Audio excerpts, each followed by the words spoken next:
High বন্ধুরা, আজকের ভিডিওটি সবচেয়ে বেশি ভালো হবে। যাদের বয়স যতই হোক তাতে কোনো সমস্যা নেই।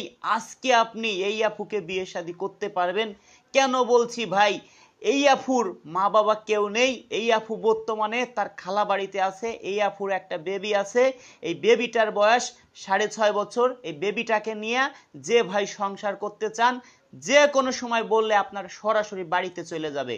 সরাসরি আপনার ওইখানে কাজে নিয়ে আপনি বিয়ে শাদী করবেন। দর্শক, 100% আমার কোনো একটা ভিডিও যদি কেউ মিথ্যে প্রমাণ করতে পারেন, 1 লক্ষ টাকা পুরস্কার দিয়ে বলতে, একচুল পরিমাণ মিথ্যে প্রমাণ করতে পারেন। এই সুন্দরী আপুর বাসায় আমি গেছি। এই সুন্দরী আপুর নাম সাজেদা আক্তার। এই সুন্দরী আপুর দেশের বাড়ি সুনামগঞ্জ জেলায়। এই সুন্দরী আপুর শিক্ষাগত যোগ্যতা, আগের যুগে ভাই বেশি পড়াশোনা সে করতে পারে নাই। সে ক্লাস 7 পর্যন্ত পড়াশোনা করেছে। এই আপুর বয়স যেটা বলেছে 35 বছর। আমার কাছে মনে হলো কি ভাই আর একটু বেশি হতে পারে। আপু বলছে না 35ই হবে, একটুও বেশি হবে না। আমার কাছে যেটা মনে হলো ভাই সেটা আপনাদের কাছে বলছি। ভাই একটা কথা বলি, আপনার চেহারা যদি অনেক সুন্দর থাকে ভাই, আপনার অর্থ সম্পদ কিছু নাই, দয়া করে ভাই তাদেরকে বিয়ে দিতে গেলে আমার অনেক কষ্ট হবে, অনেক কষ্ট ভাই।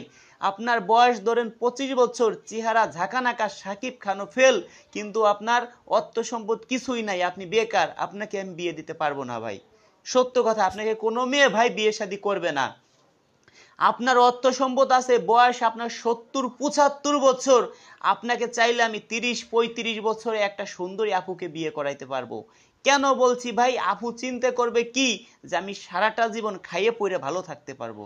এটাই ভাই গরিব মানুষের ভাবনা। আপনারা যদি ভাই একটু গরিব ঘরে বিয়ে করেন, বিশ্বাস করবেন কিনা জানি না ভাই, অনেক সুন্দরী আপুরা আছে আমাদেরকে প্রতিদিন ভাই এত পরিমাণ ফোন দেয়। আপনি যদি আমার বাসায় যারা আসছে তারা সদস্য হয়েছে, আপনাদেরকে বলি ভাই বারবার আপনারা সরাসরি আমার বাসায় আসুন। এই আপুর বিষয়ে কিন্তু অনেক কথা বলবো, তার আগে কিছু কথা বলি, গুরুত্বপূর্ণ কথা। দর্শক, যারা বিয়ে শাদী করবেন শর্ট টাইমে, বয়স কোনো বিষয় না ভাই, অর্থ সম্পদ থাকলে বিয়ে দেওয়া কোনো বিষয় না। একটা কথা বলি, একজন মেম্বারের পিছনে কয়জন ঘুরে ভাই? 5 জন 10 জন। একজন এমপি মন্ত্রীর পিছনে লাখ লাখ মানুষ ঘুরে ভাই। কেন ভাই এত মানুষ ঘুরে? তার অবস্থান অনেক ভালো। সেই কারণে আপনাদের বলি দর্শক, মানুষ মানুষকে ভালোবাসে না, মানুষ মানুষের অবস্থানকে ভালোবাসে। কেন বলছি ভাই, প্রেম বাজারে যাইয়া দেখি চলছে রে ভাই ধোঁকাবাজি, নকল প্রেমে চলছে প্রভাব, খাঁটি প্রেমের বড় অভাব, মনের দামে এখন আর পাওয়া যায় না মন। আপনার চেহারা যতই সুন্দর হোক ভাই, আপনার দেখবেন ভাই ছেড়ে চলে গেছে। কেন বলছি, যদি সে দেখে আপনার থেকে ভালো ঘর ভালো বর পায়, তাহলে কি আর আপনাকে বিয়ে শাদী করবে বলেন? কখনো করবে না। যারা বিয়ে শাদী করবেন শর্ট টাইমে যোগাযোগ করবেন, সরাসরি আমার বাসায় আসবেন, অযথা কেউ ফোন দিবেন না। এই সুন্দরী আফুর দেশের বাড়ি কোথায় সব আপনাদের বলবো দর্শক, একদম আপনারা সরাসরি বাসায় যাইতে পারবেন। অনেক কিছু বলা এই আফুর বিষয় নিষেধ, কারণ আপু বলছে আমার বিষয়ে কিছু বললেন না, একটা ফটো দেন মানুষকে দেখান। সেই কারণে এই আফুর বিষয় আপনাদেরকে বেশি কিছু বললাম না।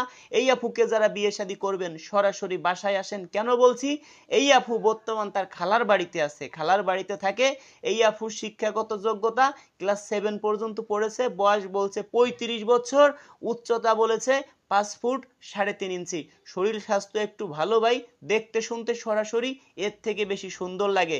এই আফুর পৃথিবীতে তার খালা ছাড়া কেউ নেই ভাই, মা বাবা কেউ নেই। সরাসরি একটা এতিম মেয়ের পাশে যে থাকবেন, বয়স যত হোক কোনো সমস্যা নাই, তবে হ্যাঁ বাড়িতে কিন্তু বিল্ডিং থাকতে হবে। আপুর একটা দাবি আমার কাছে করছে, বাড়িতে বিল্ডিং থাকলে আপুর আর কোনো টেনশন নাই। দর্শক, সরাসরি আমার সাথে যোগাযোগ করতে পারেন, এই স্ক্রিনে দেওয়া আছে, এইটা হোয়াটসঅ্যাপ নাম্বার। হোয়াটসঅ্যাপে আপনারা SMS করে রাখতে পারেন। অযথা কেউ ফোন দিয়েন না ভাই, আপনারা ফোন দিতে দিতে ভাই আমাদেরকে পাগল করে ফেলান। কথা বলতে বলতে মুখটা ব্যথা হয়ে যায় ভাই, খুব খারাপ লাগে। কেউ অ্যাডভান্সও করেন না, কেউ আসেনও না। আপনার ঠিকানা টেকনাফ, আপুর বাসাও টেকনাফের মধ্যে, আপনাকে আমি পাত্রী দিব ভাই। আপনার নুন খাইলে গুণ তো আমি গাবই।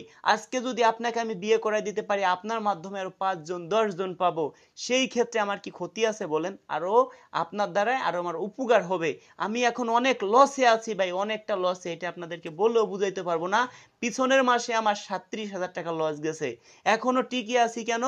আশায় আছি যে একদিন লস দিতে দিতে দিতে দিতে একদিন লাভ আমি করতে পারবো। তো দর্শক, এটাই ছিল আমার কথা। ভালোই থাকুন, সুস্থ থাকুন, দেখা হবে নেক্সট ভিডিওতে।